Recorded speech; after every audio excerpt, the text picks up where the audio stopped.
Bonjour, bienvenue dans Passer à l'action, votre émission dédiée à la bourse sur Internet. Aujourd'hui, je vous propose de suivre la deuxième partie de mon entretien avec M. Younes Benjeloun, directeur général de la banque d'affaires CFG Group. On parle de l'accessibilité de la bourse et des différents moyens de financement que le marché boursier offre aux entreprises. On va aller dans un point un peu plus technique. Concrètement, quelles sont les possibilités de financement qu'offre la bourse? Le plus classique, je dirais, et le plus attendu de la part des investisseurs, quel qu'il soit, c'est d'abord la cotation en bourse de l'entreprise elle-même. Ça veut dire quand elle vient, elle prend des fonds propres, elle fait une augmentation de capital qu'elle intègre dans ses comptes, la société, pour pouvoir aller acheter des machines, construire une usine ou autre. C'est-à-dire qu'il faut que les gens comprennent une chose qui est fondamentale et qu'ils intègrent ça. Quand on pose la question aux gens, on leur dit « c'est quoi la bourse pour vous ?»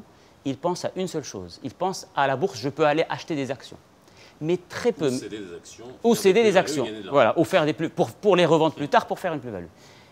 Mais il y a très peu de gens, très peu de gens qui sont conscients, et notamment les chefs d'entreprise qui sont conscients que la bourse est une source de financement. C'est-à-dire je vais à la bourse pour prendre de l'argent parce que j'en ai besoin en tant qu'entreprise. On trouve des chefs d'entreprise qui, eux, vont acheter des actions cotées, mais qui ne pensent, et qui le font pendant 5 ans, 10 ans, 15 ans, mais qui ne pensent pas eux-mêmes pour leur propre entreprise d'aller le faire pour leur entreprise qui a besoin d'argent.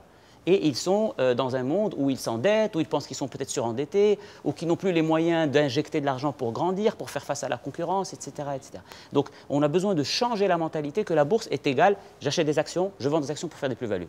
Si je vais chercher de l'argent en bourse parce que je veux grandir. Alors là, c'est l'augmentation de capital. Exact. Qu'est-ce qu'il y a d'autre? Une fois cotée, une fois que l'introduction en bourse est faite, soit par voie d'augmentation de capital, soit parce que c'est une société qui, provisoirement, n'a pas besoin d'argent, sous forme de capital, elle peut s'introduire par cession. C'est faisable, ça ne pose aucun problème, ni technique ni autre, mais elle pense pouvoir s'endetter dans de meilleures conditions. Une société cotée est une société transparente, c'est une société qui est rassurante aussi bien pour ses actionnaires que ses partenaires, et surtout l'ensemble de ses partenaires, notamment les banques. Les banques, ses fournisseurs, ses clients, ils disent « moi, quand j'interagis et mon client ou mon fournisseur est une entreprise cotée, c'est un gage de transparence, d'organisation, de sérieux, etc. » Donc, à partir de là, une fois qu'on est coté, si on a besoin de dette, eh bien, on peut faire appel au marché. On n'est pas obligé d'aller uniquement dans le système bancaire. On peut comparer les deux et choisir le meilleur. Et d'ailleurs, la plupart des entreprises qui sont cotées font appel à la dette au moment où ils comparent. S'ils trouvent que c'est mieux pour eux de s'endetter sur le marché, ben, ils ne vont pas prendre la dette bancaire. Ou parfois parce qu'ils atteignent des niveaux au niveau de la dette bancaire qu'ils ne peuvent plus prendre de dette au niveau des banques.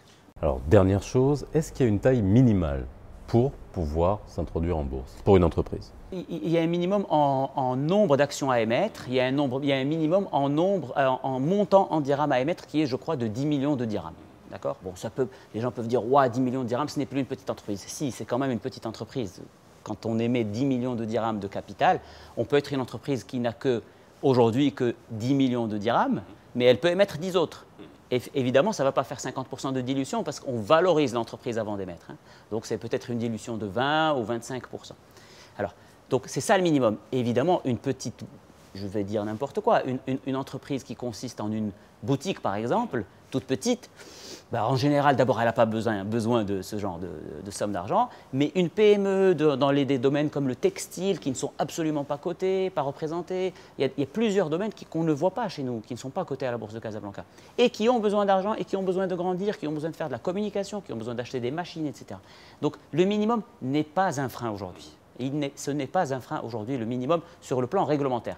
Maintenant, vis-à-vis du marché, avoir une entreprise dont les titres disponibles en circulation est très faible, eh bien ça ne crée pas beaucoup de buzz au niveau de ce titre, il n'y a pas beaucoup d'échanges, il n'y a pas beaucoup de volume, etc.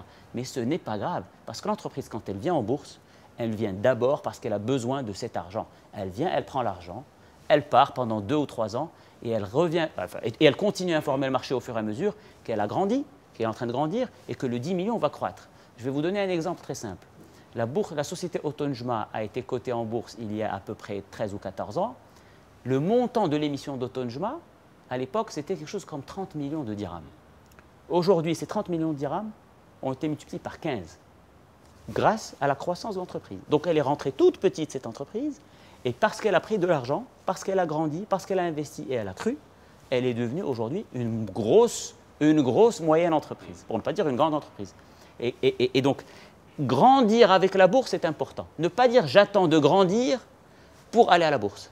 Grandir avec la bourse permet de grandir plus vite qu'en dehors de la bourse. Quand je suis à la bourse, je grandis beaucoup plus vite que quelqu'un qui attend de grandir pour aller en bourse. Monsieur Benjeloun, merci beaucoup pour cet éclairage et nous on se retrouve très bientôt dans Passer à l'action sur Internet.